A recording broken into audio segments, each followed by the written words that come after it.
repertoire. Typically, your A&R person is kind of like your manager, therapist, handler, but they report directly to the label or publisher in pursuit of signing cuts that you then can promote across many different strategies and platforms. I grew up in performing arts, so I already had a soft spot for creatives. My mom was in the fashion industry for over 30 years. My godparents were entrepreneurs in entertainment. And I spent 7 years in Las Vegas, going to school out there, connecting with the creative community. So I was around a lot of different musical artists, and I developed this passion for, well, I really want to help artists, different creatives, make a living off of doing what they love. So that's really my driver. After college, I landed an internship at Create Music Group as a music discovery intern.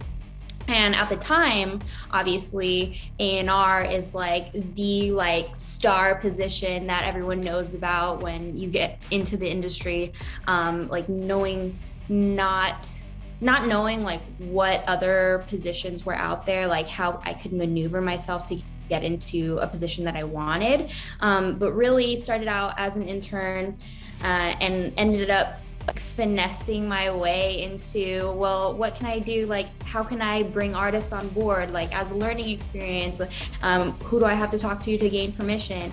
And then I ended up, signing like smaller scale artists, working with them to develop themselves, and that's what I still do today. And it's just cool. It's a cool learning experience because I don't think that my experience of A&R is very traditional in that sense. It's kind of like new age A&R. So it's cool to gain different perspectives from these ladies on these panels.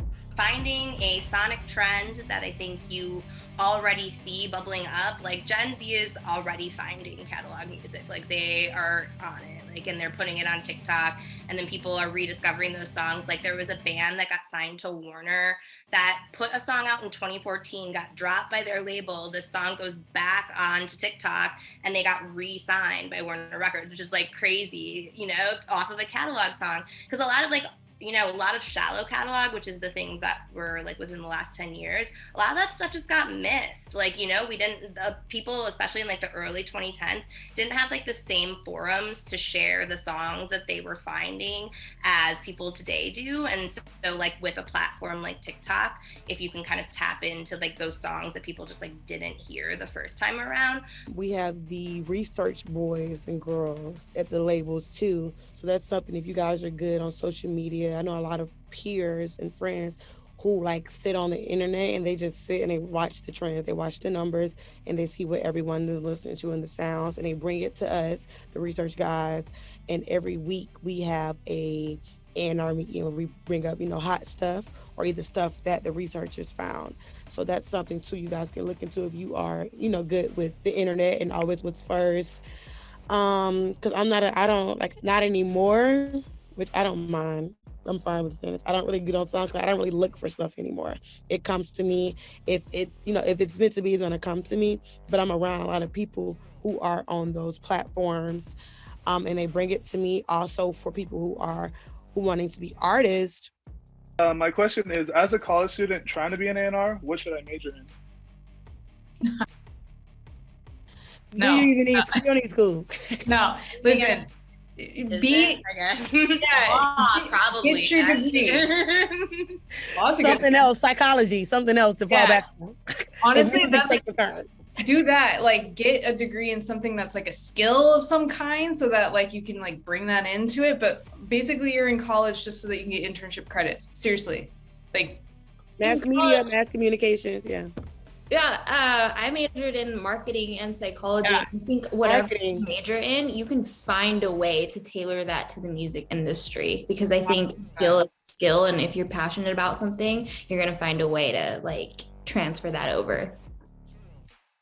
I think we're going to see eventually, I don't know how fast it's going to happen, but I think we're going to see people kind of burn out on like the TikTok, like these people are one-hit wonders and can't be developed, and we're probably going to see kind of like a return to a little bit more of an old school mindset when it comes to A&R and like actually taking like an artist and developing them. Because I mean, when you look at people that are like global superstars, especially like pop is like where my heart is, you know, like Olivia Rodrigo, Billie Eilish, like all those people were developed behind the scenes for years and years before they like were the biggest thing on the planet for and so I think that people are kind of like recognizing that that works if you want someone that's going to be, you know, someone with longevity. So that's definitely where I've been like focusing my efforts as far as like things that I do outside of my position. I manage an artist, and I've been really like focused on like artist development for sure, because I think that we're going to return to like good voices. Like people miss just like a good voice. Like, you know, there's not really like,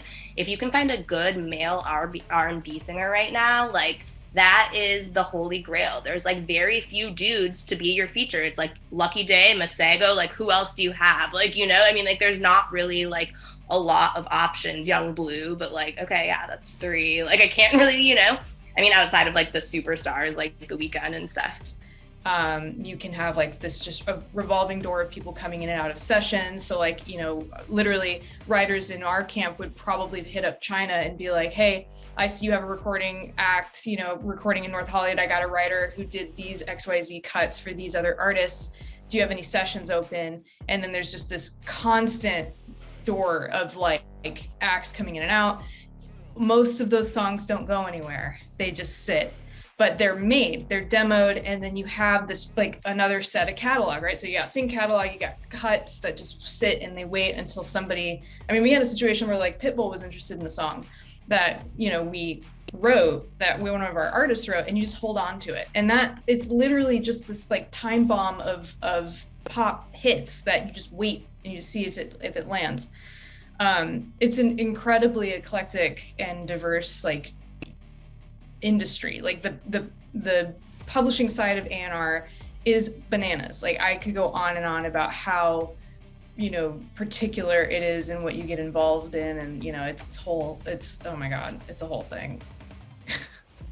Listening to what everyone from the old heads to the new kids, the ones in the middle, just listen to what they're actually into, because music is constantly evolving. They don't care about, you know, it's not the time for spoken word rappers, and it can be, but you know, just making sure you're big enough to carry that charge into that new wave of music.